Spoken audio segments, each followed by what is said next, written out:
Thank you, Cameron. Hello, and welcome to another episode of Detox Digest with Dr. Morse's Healing Herbs. Yes, hello and welcome. And whether you're a seasoned detox enthusiast, just starting your wellness journey, or anywhere in between, Detox Digest is your go-to resource for gathering the knowledge and tools to support your body's natural cleansing and healing processes using diet, herbs, and Dr. Morse's formulas. I'm Jenn Billingham. And I'm Colleen Bingham. And if you're new here, Jen and I have been covering body systems one a month ever since last February. So we started with the urinary and lymphatic systems. We headed into digestion and endocrine and the nervous system and so on and so forth. We've pretty much covered them all at this point. So be sure to check all those out. We have archived recordings on our YouTube channel. And we've also embedded those recordings into their associated blogs on our website, drmorses.com. Today, we continue our conversation on whole body detoxification with a deep dive into the respiratory system. Yes, so take a deep breath, grab your favorite herbal tea, and let's begin. And just stay tuned for those valuable insights into the respiratory system and how you can best support this system for a vibrant well-being. Beautiful. Glad to be here with you, Jen. Yes. All right. So we, of course, wouldn't be here without this man, Dr. Morse, whose life work it is to unlock the body's natural ability to heal by supporting its regenerative and detoxification processes. We all know him well, and all these formulas we're talking about today were created by him to support your detox. And of course, we are using a new go-to kind of updated version today. So find your way around if you're on the go-to platform. Otherwise, you can always watch us on our YouTube live. And so feel free to ask questions. We have Q&As in both of those places that are being monitored. And we have our amazing support staff, Kim and Stephanie, that are working tirelessly to answer as many of your questions as they can. But of course, they might not get to all of them. So if you have a burning question that is not answered today, please send your inquiries to info@dmhhc.com. And of course, stick around until the end. We will, as usual, have a really great discount code for you. And we're covering a ton of different formulas today. So you will just be able to fill your shelves with not just the respiratory support formulas, but all of your detox favorites. So definitely stay tuned till the end for that, that code. Tongue twister. Yeah. Don't worry, I'll be doing that at some time myself. All right. So on today's agenda, we're going to go over the respiratory system A&P just briefly. We want to make sure we leave plenty of time for these herbal protocols that we're going to be going through just to really support the healthy lungs and sinuses. And Colleen does her virtual herb walk regarding supportive herbs in these formulas. And then hopefully we'll have time to go over some of these additional therapeutics regarding herbal inhalants, sinus irrigation, and some craniosacral massage you can do at home. Yeah. So let's get to it. Thanks, Jen. That's All right. sure. So we are talking respiratory system. And of course, my notes didn't update. Go figure. Okay. So, this is the autumn equinox. And so in a few days, September 22nd, this Sunday, it is the autumn equinox. It is when we are moving into fall. We have a time of year when we become more introverted. It's a great time for cleansing. Jen will go into that in more detail in just a moment. And yeah, it's just kind of a time to put all your projects to fruition and to harvest and reap and sow the harvest of all the things that you've done in your life. And of course, the lungs are, with traditional Chinese medicine, the lungs are the organ of this time of year. And not only are the lungs the organ, but also the fluid of this time of year is the mucus. And the let's see, the sense is the sense of smell, and the taste is pungent. So when you think of a pungent herb and how it's really spicy and it really opens up the sinuses, that's why the pungent is associated with this time of year. And of course, there's a lot of imbalances of the respiratory system that can come up when it starts to get this crispy and dry, depending on where you live. Here in Northern California, it's very dry. This is our drought time. All of our plants are very thirsty. Our bodies too are reflecting that. So it's a good time for more hydration. And the lungs are these really incredible, very wet. This is a very wet organ. It's very dense with tissue. If you're interested in listening to even more information on the respiratory system, we have a great podcast that Jen and I recorded this month that you can check out. see on our YouTube channel. Yes. But yeah, the lungs, they reflect the trees, right? Like this kind of image of a tree that the lungs are is this organ that's moving oxygen and carbon dioxide in and out. So not only releasing oxygen, as if you were a tree, we are taking in oxygen from those beautiful trees. And then we are releasing carbon dioxide out into the air, and that makes our lungs this incredible detox organ. So just thinking about all of that, we can take a collective deep breath as Jenn dives in a little bit more to the detox aspect Yes. of this organ system. Yep. And I keep taking deep breaths because it just, every time I see that picture, it just reminds me, take a deep breath. How often do many of us really think about breathing and taking that deep breath, being very intentional with it? And that's why I was trying to figure out, what am I going to say here? Because just for that detox organ, it seems like it's pretty obvious.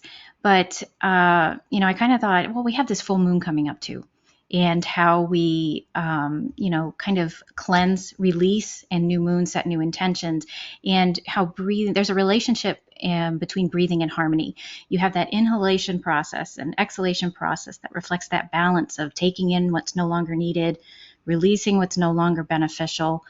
And that goes with energies too. So it goes just beyond, physical detoxification, because I know you in consultations, Colleen, will talk to people about, and Dr. Morse has mentioned it too, many spiritual and healing workers will talk about releasing, this unwanted energy, and just to create that balance, that openness, because when you think about the lungs as they expand, there's openness that you can bring in, and they're tirelessly working always to detoxify and cleanse and bring that balance to clean and restore. So more than just about the body, it's about the mind and the spirit as well. So, kind of keep that in mind, and the breathing mechanisms as we go over the A&P, and also the protocols, and how Colleen was saying that this is a very wet organ. There's a lot to take in with the respiratory system. So take deep breaths throughout this whole thing to really digest it. And we hope you enjoy it, because there's a lot to go over. It seems simple, but there's a lot to it.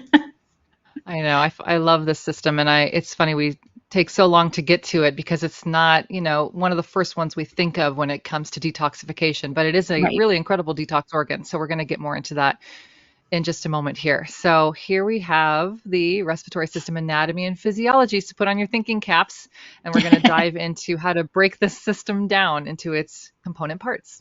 Yep. So let's see. So aside from, the lungs, we have of course, your nose, your nostrils, the nasal cavity, where air enters in through the nostrils, passes into the nasal cavity, and then that gets separated down the middle by the septum. And the mucous membranes of that nasal cavity trap smaller particulate matter like bacteria and other foreign material. So you can sneeze or blow it out. And these little small hairs, these cilia on the mucous membrane, move this sticky mucus towards the pharynx, where it gets swallowed to be killed by, stomach acids, really. So the nasal cavity also contains chemoreceptors for smell. And then you have the sinuses. Sorry if I'm going fast, because like I said, we want to leave time for protocols.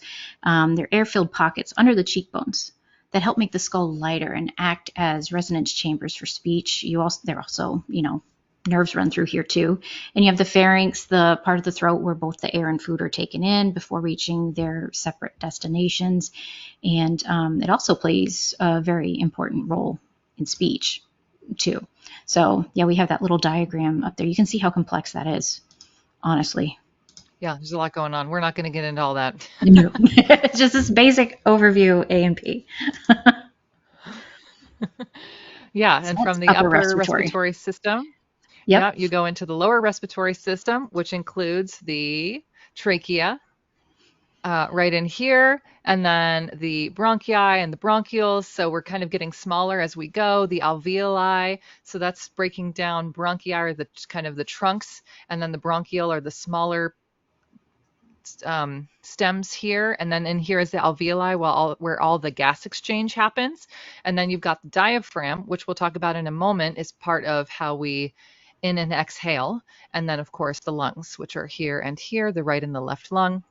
So we're going to go into even more depth in just a moment on how the particulars of the alveoli function with the gas exchange. But first, we're going to talk about respiration a little bit.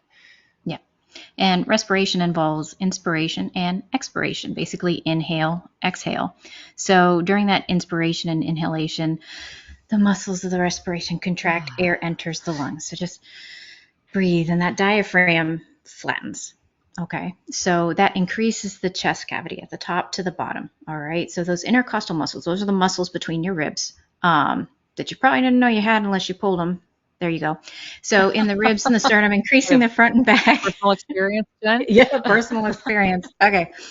And then for when you're exhaling, expiration, so that air is pushed out of the lungs. So this is just caused by the relaxation of the respiratory muscles. And the diaphragm relaxes, that decreases the upper and lower dimensions of the chest cavity. And if you recall the nervous system back a couple of podcasts ago, talking about, the sympathetic and parasympathetic, how they have their role in respiration, I think Colleen's going to get into that a little bit, and we'll get into it with protocols too. So here we go. This is the fun part she's going to go over with that gas exchange. Yeah. Okay, so it's just funny when we did the podcast recording and now that we're doing this, it's such a reminder to take a deep breath every time I know. talk about I just get talking too fast too, and it makes me want to breathe. Yes. And it's such a simple meditative action that you can take throughout your day to really reset, just to take a deep breath. So if you haven't done it yet in this podcast, I really encourage you to. Yes. So I'm going to talk about thin capillary walls again, because y'all know how much I love to talk about those. So here you have the alveoli branching off of the bronchiole. And in here is where the gas exchange happens. So if you break this down even smaller, you have I'm sorry if you can't see this, it's very tiny for me, but you have the deoxygenated carbon dioxide rich blood going into the alveoli, and that is then being released through expiration, and then you are breathing in the oxygen, and right here that oxygen is going into circulation. And you remember the difference between what the different blood vessels are called? If you have oxygen rich blood, that is an artery, and if you have carbon dioxide rich blood, that is a vein. Remember, arteries away from the heart and lungs, where they just gathered up all that oxygen from taking that deep breath that you just took. So that process of exchange of gases, which just feels very chemical, we're such cool beings, is diffusion. And again, we have that thin capillary wall that allows that oxygen to pass the air from the alveoli into the blood within the capillary, where it attaches to the hemoglobin. And we've talked about that last month, actually. We talked about blood and the circulatory system, and hemoglobin are those components of blood that carry oxygen as well as carbon dioxide. Okay, carbon dioxide travels from the blood. I think we pretty much have covered this slide, so we're going to move on to the next one. That's how the gas exchange happens. Okay, putting it all together, I'm going to keep talking. So pretty much we just talked about this, how the lungs are an eliminatory organ, because not only are we breathing out carbon dioxide, which is kind of a waste product, there's also other things that we're breathing out and that our respiratory system is eliminating as this eliminatory organ. So here's the first one. We're detoxifying through releasing carbon dioxide. Additionally, the lungs filter and remove inhaled pollutants and pathogens and particulate matter, trapping these harmful substances in mucus. And I just have to say this phrase because I think it's so cool. I've only heard it a couple places. It's even hard to find online. But your lungs are actually very active. So you have all these cool little cells on the lining of your lungs as you're breathing in and out, and all the way going up through your esophagus, or sorry, not your esophagus, but the trachea and larynx and out through the mouth. So you have globulate cells, which are making mucus, and you have serous cells, which are making more of a watery substance that combine with the mucus. And then you have the little cilia, which are the fine finger-like tiny hair projections that line the airways, and this thing called a mucociliary escalator. So if you can kind of put all those words together to imagine what they mean, you've got the mucus on the cilia, and the cilia does this gentle upward undulation like an escalator that's taking all that gunk that you've breathed in, and it's trapped it, and it's moving it up and up and up. And Jen kind of already spoke to this, but anyway, it ends up coming up and out, and then you either swallow it and drop it into the pit of acid in your stomach, or you cough it out. And so that's how you're neutralizing all those unwanted organisms. So this is an immune protective, one of those immune barriers that we talked about during our immune system webinar as well. So that's kind of how we eliminate through the lungs. Of course, all these mucosa cells we love talking about because there's so many great herbs to hydrate the mucosa, help to stimulate and clean the mucosa. So we're going to talk about all those in just a minute. And now we're going to be diving into our protocols. So here's the challenge. Say cilia without moving your fingers now. I can't help it. It's just a visual I have. So I can't say it. Yep. It's just, yep. You can't help it. Cilia. Yes. Well, people will never forget now. Okay. So this is good. So yeah, as we That's right. I'm very visual, so I totally agree. That's okay. We talk with our hands. It's important to do that.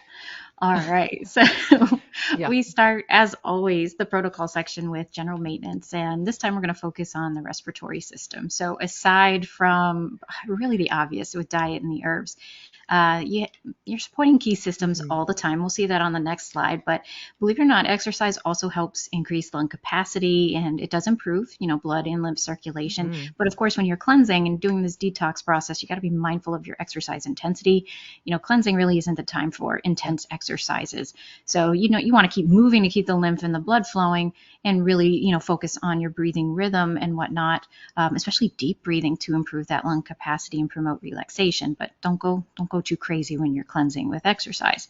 Good posture too. I have to remind myself of that besides the deep breathing. That helps the lungs expand properly. Sit up straight. If you're not doing that right now, sit up straight.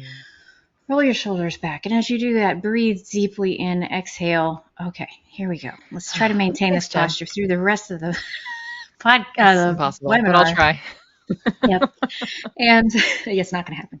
And for me, and meditation, like Colleen was saying, we've got stress all the time, and we have to manage it in multiple ways. So you can do it with activities like yoga or tai chi, but the goal is through meditation and these activities is to encourage that steady breathing pattern. And before you know it, it's just going to become very, very natural for you. But as far as the herb side of everything goes, and of course eating, that mucusless diet, that alkaline diet, avoiding dairy and whatnot, the formulas to support that are going to be, of course, your GI daily, kidney daily, lymph daily, endocrine daily. You get the gist of the dailies. And then we add in, a little repetitive, but it's true. I mean, the lung detox also is a good additional boost to the 3 herb tea that you see below there to thin and expel mucus or excess mucus that may impair that optimal lung function. Really encourage those cilia to do their job. And that 3 herb tea hydrates the tissues and, again, helps loosen and expel that mucus. So if you get it, you can, of course, be one of those that swallows, and some people just spit it out. I don't care. Either way, better out than get it out. Just take care of it somehow. You don't need that lingering. So, and I know you're going to be talking about one of my favorite herbs next, as far as what's in the lung detox and 3 herb, I believe. Sometimes I feel like when you swallow your mucus, it's giving your body the information about what it is that's coming into your body versus just spitting it back out again. I don't know. It's thinking of it. That's a really good way of thinking. That's just one thing that's I've pondered before. So I know, and there's multiple camps on, whether or not to hawk up a loogie or just swallow it. So anyway, okay. So I know what camp I'm in. That, I did want to, so I did want to mention here that with a normal kind of deep detox, and we talked about this earlier, it's fall, the 2 seasons of the year that we always recommend that you go on the ultimate detox kit. You're doing parasite formulas and pancreas formulas, and you're doing the stronger lymph and kidney formulas. That's great for the fall. That's great for resetting the body so that you can go into the winter, which is a time of, fattier foods and potential, other kind of holiday rituals. But this respiratory general maintenance protocol is great kind of in the in-betweens, when you're taking your dailies just for maintenance and you're thinking, maybe I want to give my lungs a little support.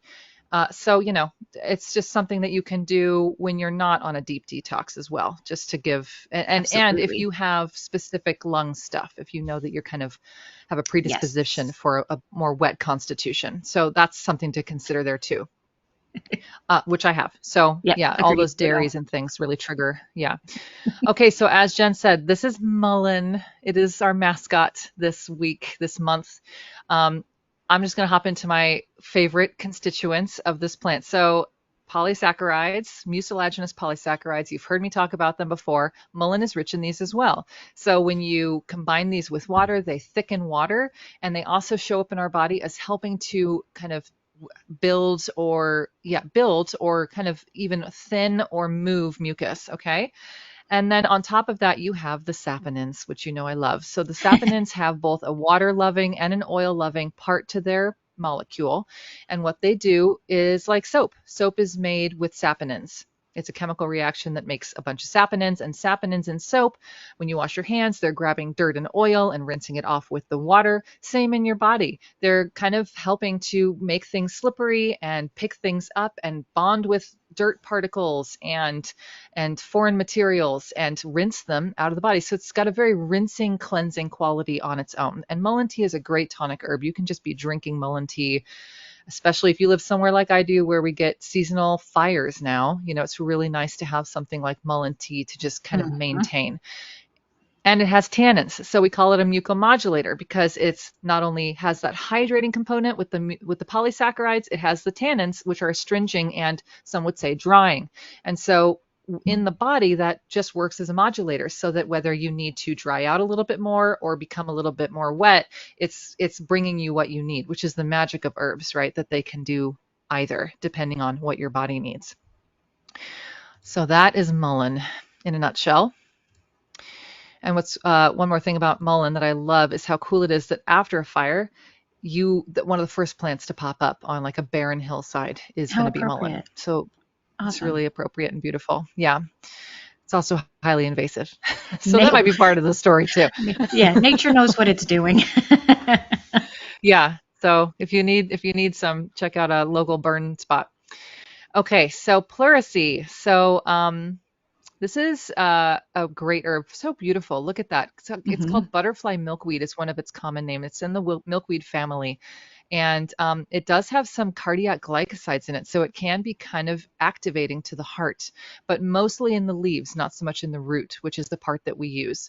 And so this is a great maintenance one. It's in 3-herb blend and lung detox. Dr. Morse really loves pleurisy and added it to both of these formulas for a reason. It's a great root as an antispasmodic, so you can think about that when you have those acute lung spasms. And it's really great for hot and dry skin conditions with difficult, uncomfortable breathing. It's also beneficial with acute respiratory issues where supporting healthy inflammatory levels would be beneficial. It supports fluid circulation. It supports cilia function and lymphatic drainage. And so there is one lung condition that is the namesake of this herb, pleurisy, right? So you've potentially heard of that before. So this herb is indicated for that as well. And then it's interesting. So nervous system drugs, it can be mildly stimulating to the nervous system in like a spastic way. And so it's contraindicated with cholinergic drugs. Anticholinergic drugs. Okay, there we go. That's a hard word. So there you have it. Great monograph by Michael Moore in his book from 2003 on pleurisy as well. So check that out. Okay, and moving on to our next protocol. Yes. All right. So for these next couple protocols, next 2 or 3, really taking into account your personal health issues. This protocol, from my point of view, just kind of takes that maintenance protocol up a notch to help restore that lung function, especially after these acute episodes. And, a lot of times, you hear us say you have a kidney formula, you have a lymph formula. We're always focusing on these key systems. Well, if I'm looking at the lungs, why do I need to take a kidney? Well, let me go over some of this a little bit first. Because the kidneys help maintain fluid balance in the body. We know this, that we support the health and function of the kidneys to avoid that excess accumulation of fluid within the body, which can impact healthy lung function. The lungs and the kidneys work together to maintain that important acid-base balance in the body. And don't forget the impacts of fluid imbalance on blood pressure. If it's elevated, it can negatively affect your lung function. A buildup of Hmm. toxins not eliminated by the kidneys can lead to that irritation in the lungs and other respiratory issues, even upper. The lymph system also Hmm. works with the kidneys and the lungs to maintain that fluid balance. You have so many lymph vessels that form that extensive network through the lungs. And that sluggish lymph flow can impair the lung function, especially when we're exposed to pathogens, irritants in what we breathe. So and that chronic acidosis. It's all very irritating to the tissues, like Colleen was saying, those that mucosal lining, the cilia, everything. If your lymph Yeah, you feel system's it. overwhelmed, it's going to lead to further congestion. And, Hmm. I talked a little bit earlier too. Breathing's controlled by, the central nervous system and the ANS. I put my notes, autonomic nervous system. That's also involved in periods of stress and exercise. That's the sympathetic side Hmm. and parasympathetic side for the relaxation too. And then, of course, we have the Rest and blood. digest. Yeah. Yep, the blood and its circulatory system. You have that oxygenated and deoxygenated blood. That uptake. That's my word, apparently. Where you have that gas So fun. exchange. I mean, that's the waste that that has to be taken care of too. So you have that oxygenated blood getting to you. So understanding that for these next few protocols, hopefully you understand why we have kidneys and bladder drain, the lymph Real drainage. quick, Jen, Oh I yeah, actually go ahead. wanted to mention something here because one Sure. thing that we didn't actually really discuss during A&P is how much water is released through the lungs. Yeah. So remember how we talked about in our skin month, well, I guess it was the liver to skin eliminatory pathway, but how the Yes. skin is the third kidney. It's what Dr. Morse says, right? We sweat and that's releasing some of that held up water in the body and take some of the burden off of the kidneys. Think about whenever you breathe your air onto a glass pane or a mirror, right? What Yep. do you see? You see all the water that's being released from your lungs. So it's another way to take some pressure off the kidneys is through expiration, is through breathing out. And Yep. so think about that with kidney health long term. It's just how well are you breathing and how well is the moisture from your lungs allowed to evaporate off. So Yep. just one more Exactly. component I wanted to add there. No, that's perfect because that ties it in, to see why this protocol and this relationship between these body systems is very supportive to respiratory function. So we have that kidney bladder drain and moderate mover pair to support the drainage of waste from these two systems, the brain and nervous system formula to support, the components of the nervous system, the autonomic and, central nervous systems. And then we support that microbiome. You have one within your lungs too. It's not as massive as you have it in the gut, but the parasite microbe will Mm. support it. Okay, so lymph stagnation and fluid imbalances again, can affect that imbalance of bacteria within the lungs, and this also helps to regulate the immune response too. And then, of course, we add in the adrenal glands and the spasm calm for respiratory support in cases of irritation. Obviously, they're not for emergency purposes. It's just that added support when you're feeling a little, dry, especially. Yeah, I like that one for Mm-hmm. because I get the dry issues on this end of the Mm-hmm. lung Oh, problem lucky you. spectrum. Seems like an easier fix than a wet problem when it comes to the lungs, It's still honestly. so irritating. My cilia just Yeah, they're very aggravated. itchy, irritated. Yeah. Yes, And we're talking, I think respiratory restoration is such a encompasses so much. it There's does. so we can talk about, you've had some chronic imbalance that really has wrecked your lungs, and so rebuilding lung health, and then, you wouldn't necessarily add in spasm calm for that, depending on whether or not you're having acute spasms in the lungs. So you can modify this one to really meet your particular needs. And so it is something for kind of rebuilding the lungs, restoring the lungs, getting them back online as this eliminatory organ. And did you have anything else to say for this slide before I No, jump I figured ahead? we would just dive Cool. into the herbs because I love this part. So, Dive in. This was a last minute ad, I'll be honest. I was thinking about restoration. I originally had Horehound here and I moved it over to the next protocol. So astragalus, I was like, why did I not think of this earlier? It's a tonic for the lungs. In traditional Chinese medicine, astragalus is said to support spleen, lungs, kidneys, and the blood, all really tied into healthy respiration. Of course, all body systems are tied into each other, but astragalus is it's a root. It's in the pea family, as you can kind of see by the leaf structure here. And it's a lovely tonic adaptogen. It's sometimes called an adaptogen, depends on who you talk to. But It has those polysaccharides in it, which aren't necessarily mucilaginous, but polysaccharides as a long chain of starches are really good at building the immune system over time. So this is fortifying, this is rebuilding. If you've been depleted by some sort of imbalance of the immune system, astragalus is going to be your friend, especially if that imbalance really took hold in the lungs. And so we have it in endocrine, daily, brain and nervous system, ultimate immune. That's the short list. Actually, astragalus is one that Dr. Morse really loves, but I just thought Yes. it was really important to mention it here. It promotes healthy stress response, which we talked about how that can really be connected to how well we're breathing and how well we're dropping into our deep breathing. And it is also, let's see, I had one more thing on here I thought it was specific to breathing. Yeah, here we go. Promotes healthy stress response and supports respiratory expectoration. So it's not only good for lung as a lung tonic, but it supports expectoration. And if you don't know what that word is, expectorating, it's hawking up the loogies. It's coughing up all that Yes. junk that's in your lungs. Okay, so that's astragalus. And then thyme.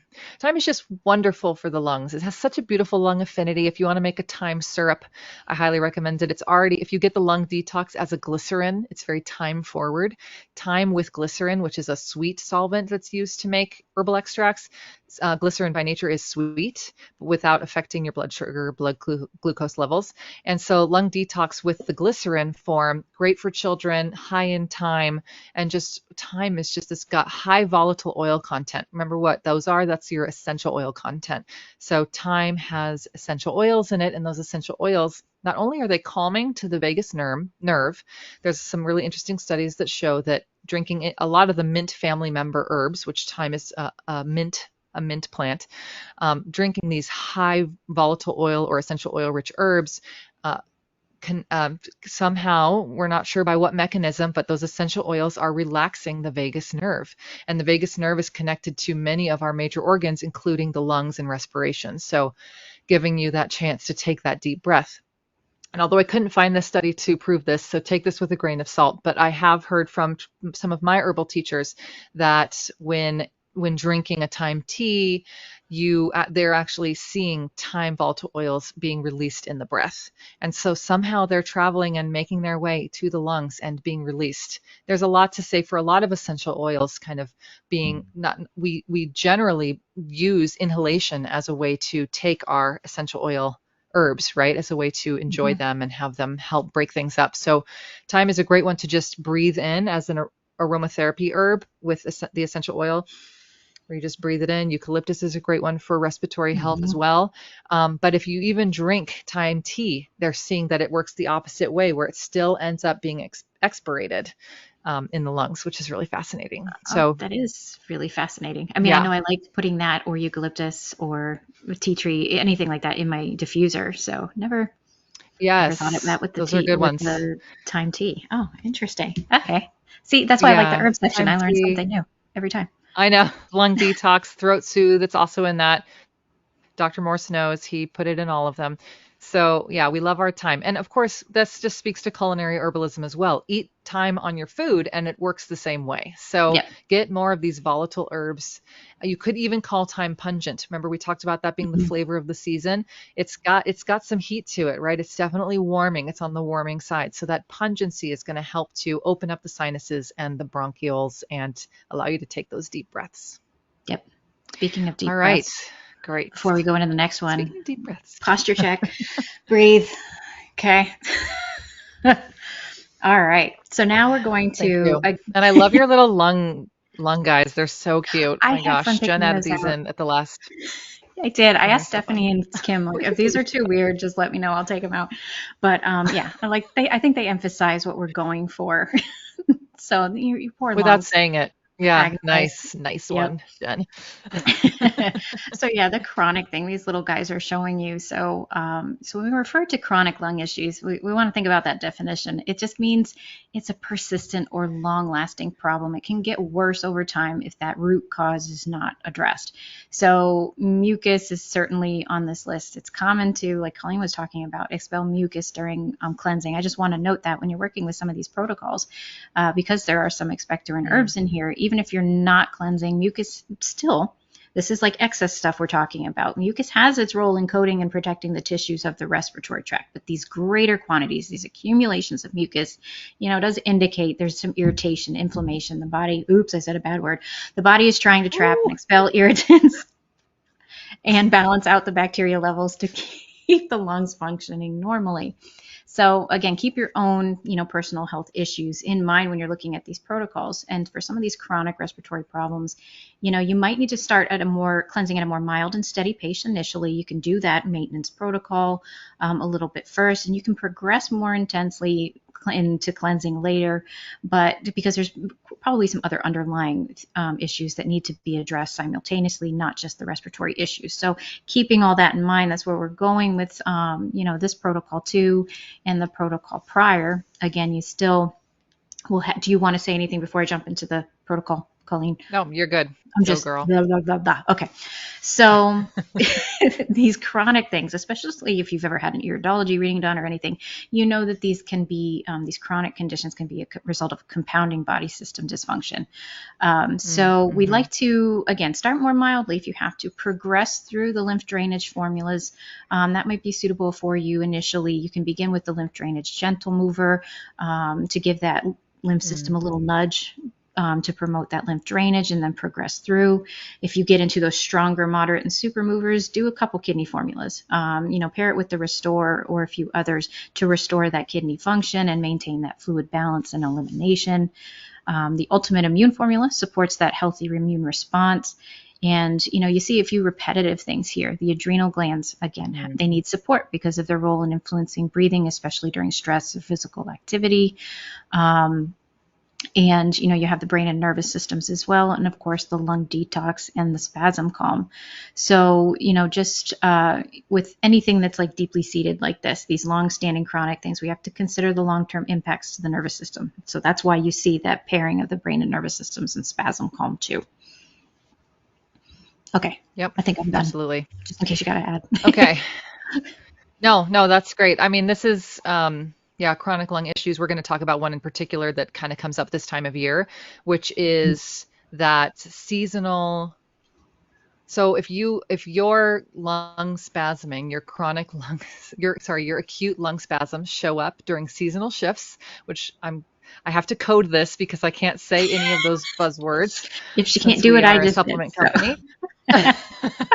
Oops. But hopefully you know what I'm saying. Hopefully if this is you, you're like, oh yeah, that's me. So this, or particularly, and this protocol that we're talking about right now are really there for you. Spasm Calm, right? We're talking about Spasm Calm was created as for the uterus, for discomfort and muscle spasming that happens in the uterus. But it really works throughout the body for smooth muscle. A lot of those herbs are really helpful. Also, there's a lot of great nervous system herbs in there. Horehound is not in it, so I am digressing, but Spasm Calm for seasonal acute lung spasming. So Horehound is another wonderful one here. It shows up in lung detox formula. It's a interesting, another mint family. So again, with that vagus nerve component where it's relaxing the vagus nerve. It has a bitter flavor so if you were to make a hot tea of Horehound, it would be a diaphoretic. Do you remember what that herbal action is? It means it makes you sweat. So yes, so as a warm tea, it makes you sweat, and as a cold tea, and it also helps with expectoration, which makes a lot of sense because warm things in general help to kind of liquefy mucus and get it out. So, but also those mints that we're talking about, a mint here that's high in volatile oils. Those are all really good at expectorating. In fact, jumping back to astragalus, also high in volatile oils. So that expectorant piece shows up a lot when you're talking about essential oil rich or volatile oil rich herbs. Okay, so this is a particularly good one. There's so Michael Moore, not the guy who did the documentary series, but this really sweet man who has since passed, but he's a really prolific writer, herbalist that have made some really great books. Pacific, there's two, Medicinal Plants of the Mountain West and the Pacific West. I got this from one of those two books, and it's talking about how, let's see, So the bitter principles, when the tea is cold, good to know. That helps with, we talked about bitters during digestion, helps with digestion, specifically in the stomach and duodenum. But so this as an expectorant shines in moist, humid conditions in the lungs and is traditionally used for moist, acute lung spasms that are brought on by seasonal shifts. So I've already said all that. I'm just kind of, repetition is the mother good. of learning. Yes. And that's horehound. Maybe spend a little too much time on that slide. Nah. Okay, so moving on. American ginseng, also known as Panax ginseng. This one grows it's an alpine herb that grows on the shady side, so the north-facing mountain range of the Appalachian Mountains. So not alpine, sorry, Appalachian. Different mountain range. Okay, so it has ginenosides in it and polysaccharides and also flavonoids, which is an antioxidant. And I put this one here because it's a builder. American ginseng, it is in Ultimate Immune, which we talk about taking right now or during if you have a chronic lung issue that you're trying to rebuild, restore. Again, there comes that word again. So it's a builder, especially when you get really depleted or get really knocked out by an immune imbalance. I love American ginseng, even for short-term use. It can be pretty stimulating for some folks, so it's not one that I would necessarily take all the time. But it is really wonderful for rebuilding and strengthening the immune system. And of course, in combination with other herbs, because in the Ultimate Immune formula, it's with deer antler and a bunch of other herbs. So it's okay in that way to use it during seasonal shifts to really build and strengthen. It's also in Muscles by Nature for that reason. Male reproductive tonic. It's often associated with more of a yang or male affinity. That doesn't necessarily have to be gender specific, but it's very strengthening and building in that way. That's kind of all that means. Okay, awesome. So that's ginseng. And then lobelia is in spasm calm, and this is a really good one to talk about. So again, we can't say the word, but a lot of folks come to us with acute lung spasming, and it can be really scary. There's, of course, the nervous system component, and lobelia is an incredible sedative nervine that's also a bronchodilator that can be used during an acute lung spasm. When you aren't able to catch a breath, you can take a drop dose of lobelia. It's a low dose herb. It's very intense. And if you were to take too much of it, it would make you throw up. It's an emetic. But if you you have to find your dose with lobelia. We talk about this in the podcast too. You take a drop of it every 15 minutes until you start to feel a little bit nauseous, and then your dose would be 1 drop less than that. So if at 5 drops you start to feel nauseous, your dose of lobelia is 4 drops, and you would take that at the onset of an acute lung spasm, and you would continue to take it every 15 to 30 minutes until your symptoms subside. So we have it in spasm calm, and it's just for that. It's helping with those spasms. It's a really wonderful herb for that. So keep that one on hand, either as a tincture all by itself or in the spasm calm formula. And also it's really helping in that formula just on a nervous system level. So, okay, that was it for chronic lung issues. On to healthy sinuses. Yes. Our final protocol of the day. Yes, we're doing pretty good. All right. So we've talked a lot about lower respiratory. So now we're going to talk about the upper respiratory, because, so many people have, I think you and I both do. Everybody has problems with congestion in the sinuses, that irritating postnasal drip. We're talking a lot about mucus here in this one. So of course we are. What else are you going to talk about? So exactly. So the sinuses, again, they produce mucus. They have to trap those pollutants, that dirt, the dust, and drain it into the throat. And like Colleen said before, you swallow it where the stomach acid destroys it, or So this helps keep, when it's working properly, the body free of bacteria and other organisms. So again, excess mucus accumulation, this is what we're going to be talking about it. So other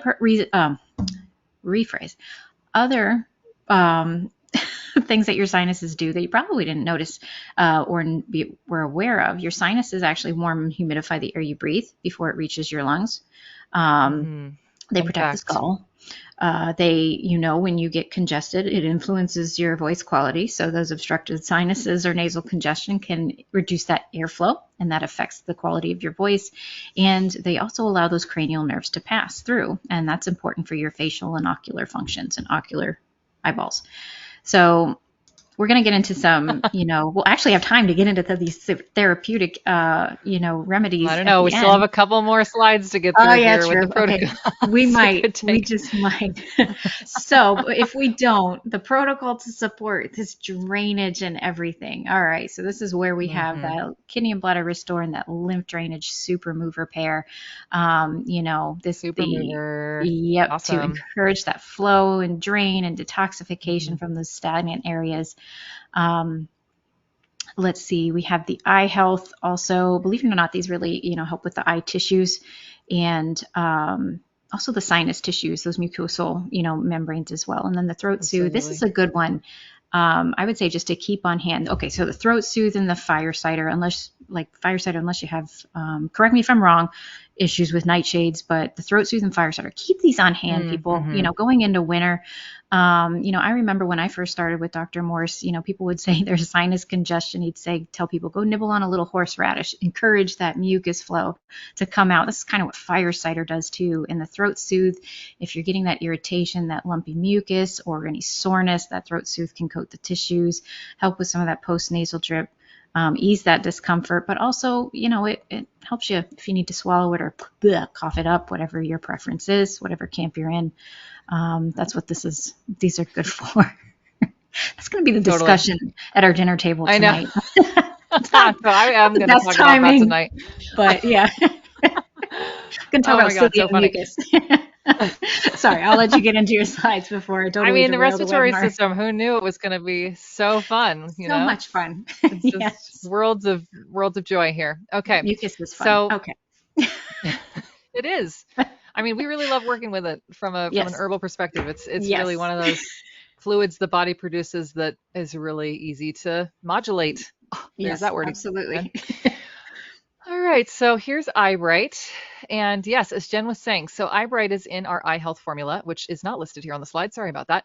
But it is the primary ingredient in that formula. And what I think the most important talking point is about eyebright is that it's, got this common name that implies that it helps to brighten the eyes and clear any congestion in the eyes. It helps to soothe eye irritation. But it really kind of does this through the sinuses, through its impact and its support of the sinus tract, the upper respiratory tract. So how that works out is it's acrid. Let's see, specific indication: acrid, watery discharge from the eyes with a bland discharge from the nose. So it has quercetin, it has iridide glycosides, it has anthocyanins, and they're all supportive antioxidants. It has tannins, which are astringing, which can really help with that expectoration. And then it's also so that's kind of the picture there. The tannins and the astringency is kind of helping to dry out and clear out the sinuses. And then what's interesting is eyebright is a lot like nettle. It's actually kind of associated with that histamine response and helping to support that healthy histamine response that we often use nettle for.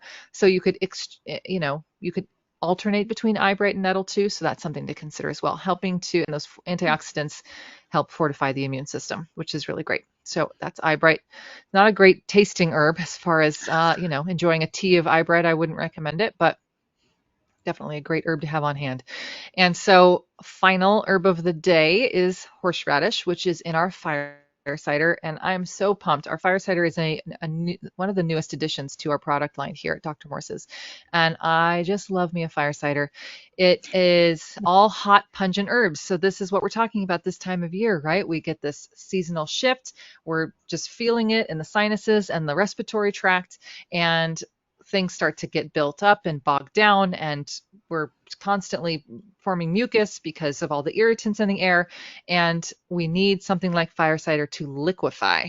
So those pungent herbs, cayenne and habanero pepper and horseradish, which is the slide we're on, and I know I'm just doing like a fire cider promo right now, but I just love it so much. Okay. So you can make your own, and we have a whole blog on it, so you don't have to buy ours. Just go check it out.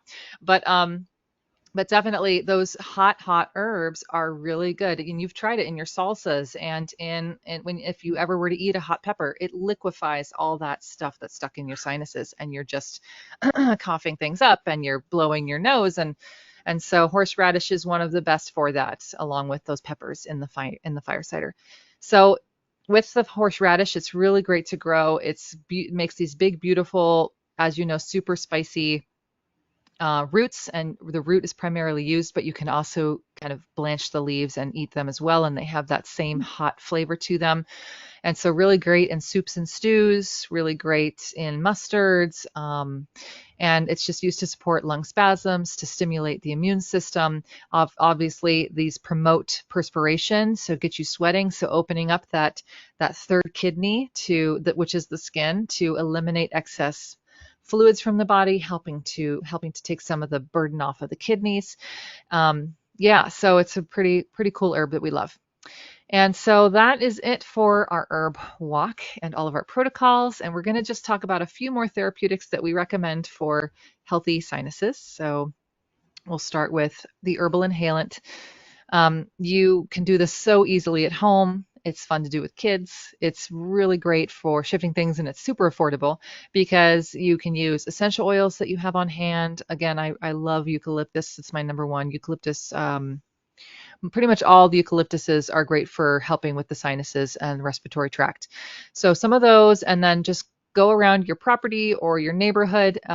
Jenn was pointing out, make sure you ask your neighbors before you start harvesting their herbs, but you're looking for volatile rich herbs like lavender, eucalyptus, rosemary, thyme, oregano, the list goes on. And so you gather up all those herbs. You can chop them up or break them down, garble them a little bit, and put them in a bowl, fill it with boiling water, and just kind of make a teepee for yourself where you make sure that all of the air flow has been cut off. You have a nice thick blanket around you, and you just make this little steam room for yourself with all these volatile herbs. This kind of also, if you've ever heard of forest bathing, sort of the same idea, just getting out into nature and taking deep breaths also is a great way to inhale those aromatic plants into the lungs, and you are picking up those volatile oils just by taking a walk in the woods. So whether you're doing it at home in this concentrated form with the steam and the essential oils, or you're going out into nature and getting those volatiles from the land, all great for the respiratory system. Awesome. I have a quick question, and I'm going to put you on the spot here for a second. Yeah. Horseradish leaves, Oh, you were God. mentioning them. Would they be any good in an inhalant, or just in, to just promote the sweating just for that? What do you think? Some volatile oils are heavier than others. I have not ever used them in a steam, and that sounds almost painful. I was wondering if it would be too potent, but yeah. Yeah, it's so kind of doing that spicy. though, right? As you eat it, it's almost like it's in your gut, like it's in your stomach, and you're breathing it in and out. You're kind of almost doing that if you were to just eat some and take a deep breath. But yeah, you could try it. Just be careful. Since I've never done it before, I wouldn't want to tell everyone to go Yeah, and it start was deep breathing horseradish. just in case. I figure if my mind wandered there, maybe someone watching might wander there. And it's Yes, just very wanted to true. ask Very true. before we have someone that goes and tries it, and it's a little too much. So, all right. Awesome. Totally.